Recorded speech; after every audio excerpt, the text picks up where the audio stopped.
Assalamualaikum warahmatullahi wabarakatuh. Alhamdulillahi rabbil alamin. Wassalatu wassalamu ala sayyidina wa maulana Muhammadin sallallahu alaihi wasallam. Amma ba'du. Faqad qala Allah ta'ala fil Qur'anil Karim wa huwa asdaqul qailin.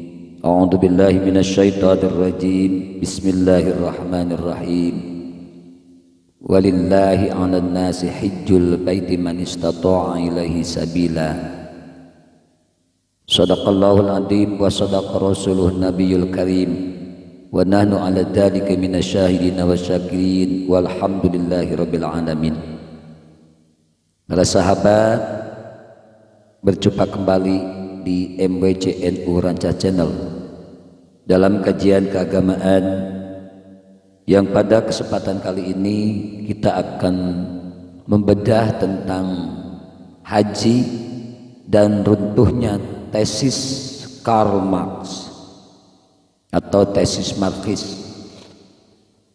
Sebelumnya kami berdoa dan sampaikan salam kepada sahabat-sahabat semua. Semoga dimanapun sahabat-sahabat berada dalam keadaan sehat, dalam keadaan sejahtera, dan dilancarkan semua urusannya, baik urusan dunia maupun urusan akhirat.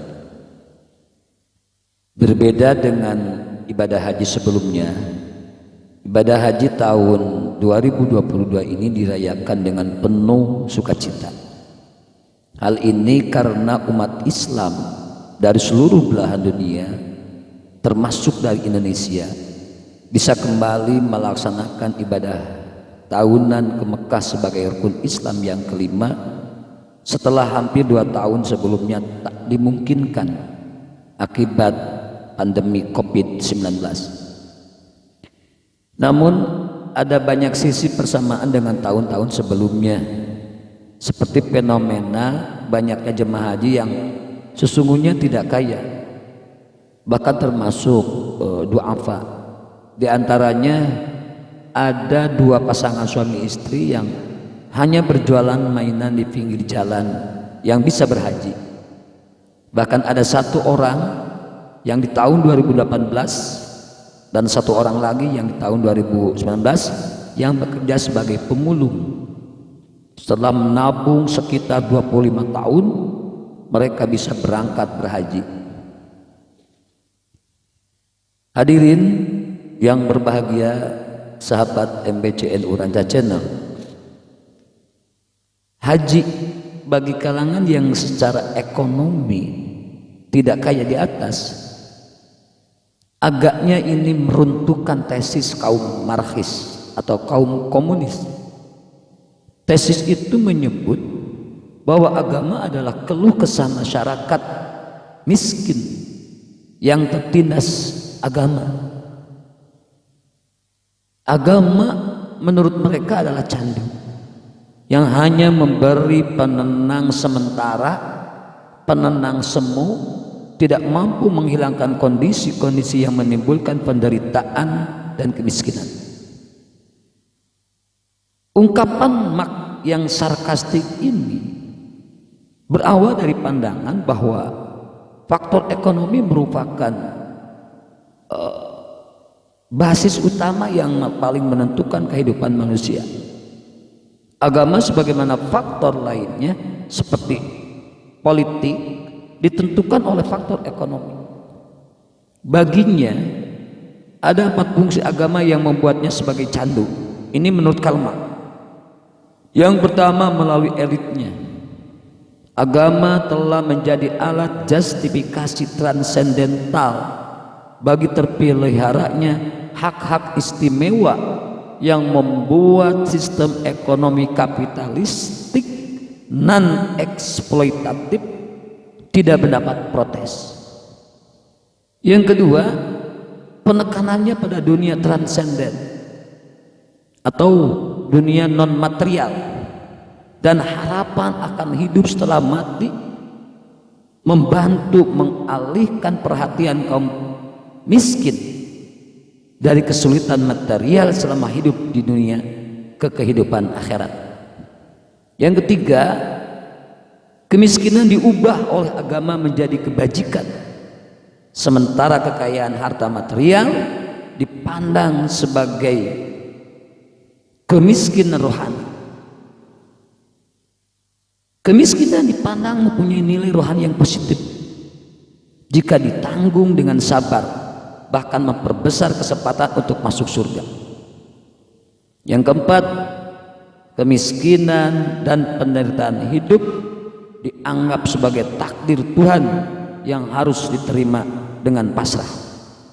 Ini pandangan karma. Tetapi haji berbeda dengan tesis Marx di atas yang reduksionis, mereduksi keanekaan ungkapan sosial pada bidang ekonomi saja. Dari sudut pandang haji, dalam analisis Marxis, kebutuhan transendental manusia sebagai makhluk teomorfis atau homo religius menjadi hilang. Haji dalam hal ini sebanding dengan apa yang diungkapkan oleh seorang ahli filsafat dari Prancis yang bernama Henry Louis Bergson. Ia mengatakan bahwa agama tak dapat menghilang dari kehidupan manusia. Bisa jadi dahulu atau masa kini kita menemukan masyarakat yang tidak mengenal ilmu pengetahuan, tidak mengenal seni atau filsafat. Tetapi tidak ada masyarakat yang tanpa agama. Wajar haji menjadi dambaan setiap kaum muslimin, bahkan kaya miskin sekalipun. Bahkan jika tidak dibatasi oleh banyak hal, mereka yang sudah haji pun ingin naik haji berkali-kali. Satu hal yang tidak terbaca oleh Marx yaitu faktor kekuasaan sebagai fenomena yang tidak hilang dalam haji diakui.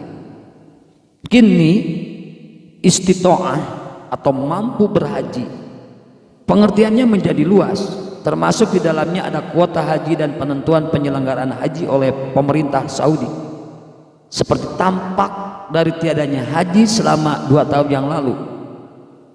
Paspor dan visa juga memperlihatkan eksistensi kekuasaan dua pemerintah, asal negara para haji dan pemerintah Saudi Arabia itu sendiri. Hal ini menunjukkan bahwa kehadiran negara yang berkuasa dalam haji sangat dirasakan. Dari haji tampak juga ajaran Islam mengenai ekonomi. Islam berbeda dengan teori Marxis yang memandang penekanan agama pada dunia ruhani saja. Keakhiratan alihkan perhatian kaum miskin dari kesulitan material duniawi ke keakhiratan. Islam sebagaimana tampak dalam haji adalah agama ruhani, agama akhirat, sekaligus agama jasmani, agama dunia. Bukan seorang muslim yang baik jika tidak bersikap moderat dan seimbang dalam memenuhi sisi jasmania maupun rohania, sebagaimana disebut dalam hadis Nabi bahwa tidak dipandang seorang muslim itu sempurna apabila ia mendahulukan kepentingan akhirat kemudian meninggalkan dunia, atau mendahulukan kepentingan dunia kemudian meninggalkan kepentingan akhirat. Karena sesungguhnya badanmu, kata beliau Nabi kita, badanmu juga mempunyai hak. Karenanya hadirin, seseorang tidak boleh haji kecuali mempunyai biaya transportasi untuk pergi, pulang, dan bekal material selama berada di Mekah dan Madinah. Bahkan ibadah haji adalah ibadah yang banyak bertumpu terhadap badan, yang nutrisinya mesti diperhatikan. Haji juga tampak berbeda dengan Marx yang memandang bahwa kemiskinan dipandang agama sebagai suatu kebajikan, sebagai agama untuk semua. Islam memandang juga bahwa kemiskinan mempunyai nilai rohani yang positif jika ditanggung dengan sabar. Dalam Islam, hidup adalah ujian. Siapa dari manusia yang amalnya paling baik bagi orang kaya maupun orang miskin. Walanabluwannakum ayyukum ahsanu amala, liyabluwakum ayyukum ahsanu amala. Bahwa Allah memberikan ujian baik dalam posisi kaya ataupun miskin, semuanya memiliki tujuan, yaitu untuk melihat siapa di antara manusia yang amalnya paling baik. Namun sebagaimana haji, Islam memandang bahwa manusia idealnya hidup kaya. Jika tidak, maka rukun Islam yang ketiga dan rukun Islam yang kelima, rukun Islam yang ketiga yaitu zakat, rukun Islam yang kelima yaitu haji, tidak bisa dilaksanakan. Bahkan secara harfiah dalam hadis riwayat Bukhari Muslim, Nabi bersabda, mati meninggalkan keluarga dalam keadaan kaya lebih baik ketimbang mati meninggalkan keluarga dalam keadaan miskin. Maka wasiat harta untuk disedekahkan maksimal hanya sepertiga dari harta yang ditinggalkan. Maka haji juga tidak boleh dilakukan jika tidak ada uang nafkah bagi keluarga yang ditinggalkan, yang ada di tanah air. Karenanya berbeda dengan Marx yang memandang kemiskinan dalam agama sebagai takdir Tuhan yang harus diterima dengan pasrah. Melalui ibadah haji, Islam ingin menegaskan bahwa kemiskinan harus dilawan. Takdir dalam Islam adalah suatu kenyataan setelah berusaha secara maksimal. Karenanya uang minimal sepertiganya bahkan bisa lebih harus diinvestasikan untuk hal-hal yang lebih penting, seperti untuk ibadah haji, seperti yang dilakukan oleh mereka yang tidak kaya pada mukadimah tadi. Menjadi seorang yang kaya dalam haji, menjadi seorang yang kaya dalam Islam, itu mesti diupayakan. Sedangkan kemiskinan harus dilawan dengan cara yang dimungkinkan dan dihalalkan. Misalnya selain hidup hemat, juga diantaranya dengan melakukan usaha seperti jual beli, bercocok tanam, bekerja sebagai pegawai dan lain sebagainya. Terakhir, haji juga tampak berbeda dengan Marx yang memandang bahwa agama telah menjadi alat justifikasi transendental bagi berlangsungnya ketidakadilan ekonomi. Haji justru membebaskan manusia dari belenggu selain Allah, baik harta, tidak mau berbagi demi keadilan ekonomi, maupun tahta, termasuk di dalamnya motif pengakuan sosial dan sikap tidak demokratis, dan juga cinta terhadap yang membelenggu. Hal ini tampak dari niat ihram haji karena Allah, bukan karena yang lainnya. Dan bacaan talbiyah yang dibaca oleh setiap para jemaah haji juga bisa dilihat dari ritual melempar 3 kali jumroh agar kaum muslimin terbebas dari setan dan juga nafsu untuk berbuat zalim. Tampak pula dari dam karena melanggar larangan haji, yaitu menyembelih hewan berupa kambing, onta, atau puasa 3 hari, atau bersedekah 3 sok kepada 6 orang miskin.